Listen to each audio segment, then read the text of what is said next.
Shalom, this is Kazakh Aliyahu Yasharal, and welcome to another of our videos as we continue to prove the true land of Yasharal. In our previous video, we looked at the land of Briers and Thorns, and we looked at the prophecy that told us that Yasharal will be a land that will be filled with briars and thorns. You need to go and watch that video if you have not watched. So we are here in South Africa, and more truth is coming out every day, and more people are seeing the truth. So as we prove the land, we want to look today in this video, we want to look at the prophecy that the land will be desolate and waste in the end time. The land will be desolate and waste in the end time. Now we know the land that they call Israel is anything but desolate and waste. There is a city there, and they call Jerusalem. And funny enough, our Father told us that Jerusalem would be desolate in the end before his people are returned there. So how can there be people there now claiming the land when he promised that all 12 tribes, when he returns all 12 tribes, that is when the land will be raised up, and when Hamashiach, the Messiah, returns, that is when the land will be raised up. And as far as I know, Hamashiach has not yet returned. So what's going on? Let's see the prophecies that prove Jerusalem will be desolate and the land of Yasharal will be desolate. So he promised that it will be a land of briars and thorns. So wherever the land is, part of the land must be totally desolate and part of it semi-desolate, where it can be a land of briars and thorns. And we showed you we are in this section of briars and thorns, and further from here there is the desolation. I don't even know the distance, but not very far as Africa is concerned. There is the desolation up the road. So we have the desolation and we have the briars and thorns. So let's see the prophecy in Leviticus 26:27. We know, as Isaiah 8:20 says, to the law and to the testimony, if they speak not according to this word, it is because there is no light in them. So let's go to the law that tells us what would happen when the children of Yasharal transgress against the Most High and go too far into transgression. Leviticus 26:30. And I will destroy your high places, and cut down your images, and cast your carcasses upon the carcasses of your idols, and my soul shall abhor you. And I will make your cities waste, and bring your sanctuaries in unto desolation, and I will not smell the savor of your sweet odors. I will bring your sanctuary into desolation, and I will bring the land into desolation. Verse 32 again, and I will bring the land into desolation, and your enemies which dwell therein shall be astonished at it. And I will scatter you among the heathen, and will draw out a sword after you, and your land shall be desolate, and your cities waste. Then shall the land enjoy her Sabbaths, as long as it lieth desolate, and ye be in your enemy's land, even then shall this land rest and enjoy her Sabbaths. Guess what? Our people are still in our enemy's lands.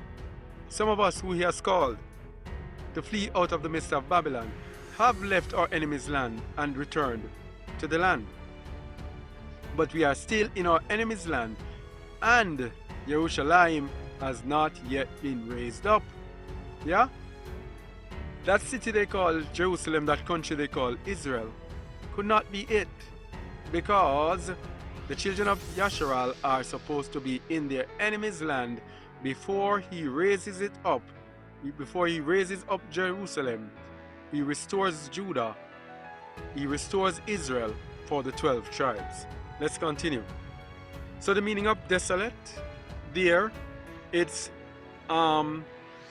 means a waste, destroyed, destitute, make, lay or lie or make waste, or wonder, stupefy.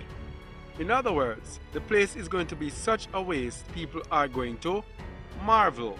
And in another of our videos, we're going to show you that place that is such a waste that people marvel at it. Alright? It is not that place that they call Jerusalem. So, verse 35 says, as long as it lieth desolate, it shall rest, because it did not rest in your Sabbaths when ye dwelt upon it. So in other words, the Most High is making the land desolate now so it can rest as long as the children of Israel are not there. So he's going to send us among the heathen. Alright, so Jeremiah 9 verse 8.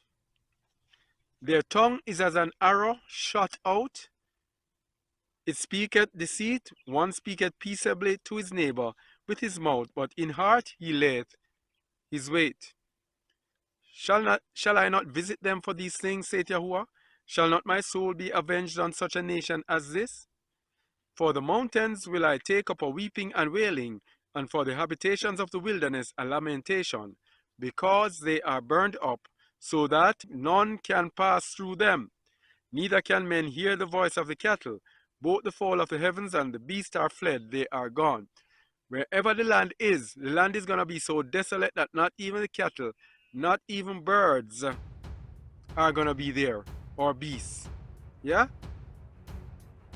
And I will make Jerusalem heaps and a den of dragons, and I will make the cities of Yehuda desolate without an inhabitant. This is how Jerusalem must be in the end time. Who is the wise man that may understand this? And who is he to whom the mouth of Yahuwah hath spoken, that he may declare it? For what the land perisheth and is burned up like a wilderness, that none pass through. This is how Jerusalem is today. Yeah? Not a bustling city. I will scatter them also among the heathen, whom neither they nor their fathers have known, and I will send a sword after them till I have consumed them. So there we go again.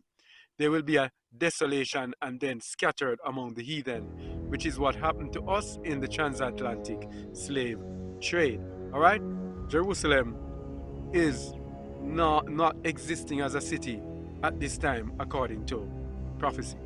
So he promised us that he will restore them. So we want to see a couple of the prophecies about the restoration to see what Jerusalem will be like when it is restored. Jeremiah 33:6. Behold, I will bring it health and cure, and I will cure them, and will reveal unto them the abundance of peace and truth.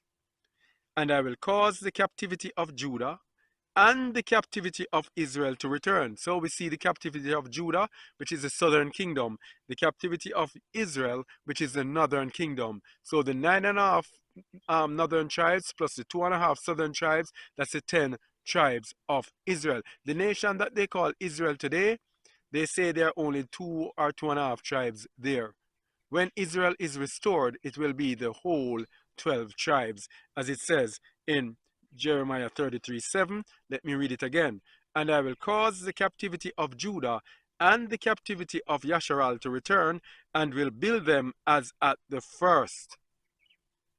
And I will cleanse them from all their iniquity whereby they have sinned against me, and I will pardon all their iniquities whereby they have sinned, and whereby they have transgressed against me. All right? So, in Amos 9:11, it also tells us, in that day will I raise up the tabernacle of David that is fallen, and close up the breaches thereof, and I will raise up his ruins, and I will build it as in the days of old.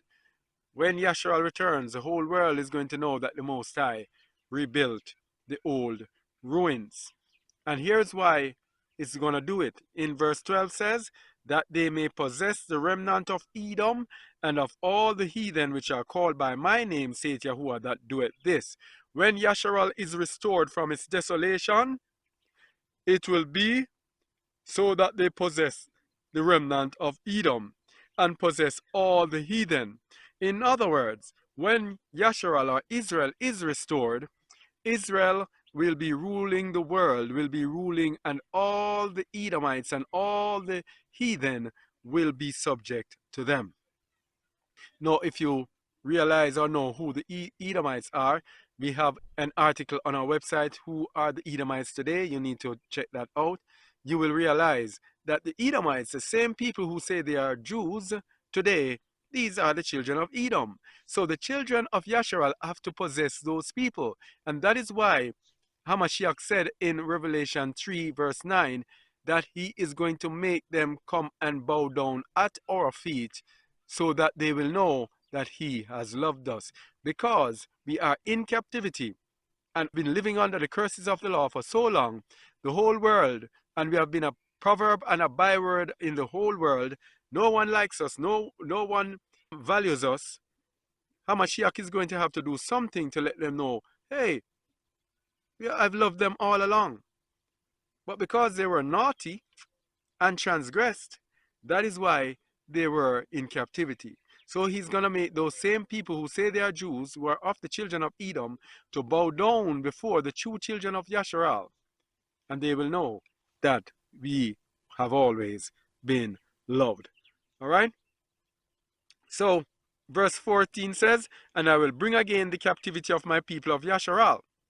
So when the children of Israel are restored from their desolation, they will be returned from captivity. And that's what's happening to us today. Some of us have a captivity. He is bringing us back to the land. Yeah? And I will bring again the captivity of my people of Yasharal, and they shall build the waste cities and inhabit them, and they shall plant vineyards and drink the wine thereof. They shall also make gardens and eat the fruit of them. So when he calls us back in this end time, it is to restore Yasharal, to restore the old ruins. And verse 15 says, and I will plant them upon their land, and they shall no more be pulled out of their land which I have given them, saith Yahuwah, thy Alua. In other words, the land will be desolate in the end. He will bring back his people from the captivity. They will rebuild the land and set up back Jerusalem and Judah, restore the old ways. And the Most High will make the land fruitful. So the desolate land that was of briars and thistles will once again become fertile, and they live happily ever after. Yes? The land of Yasharal is enjoying its Sabbaths at this time because his people have not yet been restored. But he is in the process now of restoring his people. That is why we are waking up. That is why we are now knowing where the true location of Yasharal, of Jerusalem is, right? He's opening up our eyes. Blindness in part has happened to Yasharal until the fullness of the Gentiles be come in. The time of the Gentiles is coming to an end. His people's eyes are opening up, and we now know Jerusalem is desolate, and we're going to show you where Jerusalem is as part of this series. All right, but just to let you know, Jerusalem, Judah must be desolate at this time until it is restored and until his people take over the rulership. And when they take over rulership, they will possess the remnant of Edom and all the heathen that are called by Yahuwah's name. All right, this is Kazak Aliyahu Yasharal. Thank you for watching. Next in the series, we will continue. We will probably be looking at where Jerusalem is today, and we are going to show you the sign that the Most High gave our group as to where Jerusalem is today. And it is a pleasant surprise. And I know that when the Most High told us to come to this place, we never knew what he had in store. We just obeyed. And now he's revealing things to us. It is so overwhelming and humbling. Yes, to see that just obeying the Most High, listening to his words, following him without questioning him, even when it sounded foolish, even when people mocked and people rejected it, we followed him, and now he's revealing it to us and showing us, no doubt, that we did the right thing, and that many, many people have made a very grave error in rejecting this move. All right, so Kazak Aliyahu Yasharal here, Until next time, shalom. Please keep watching these videos. More surprises to come. More to come. All right? Shalom.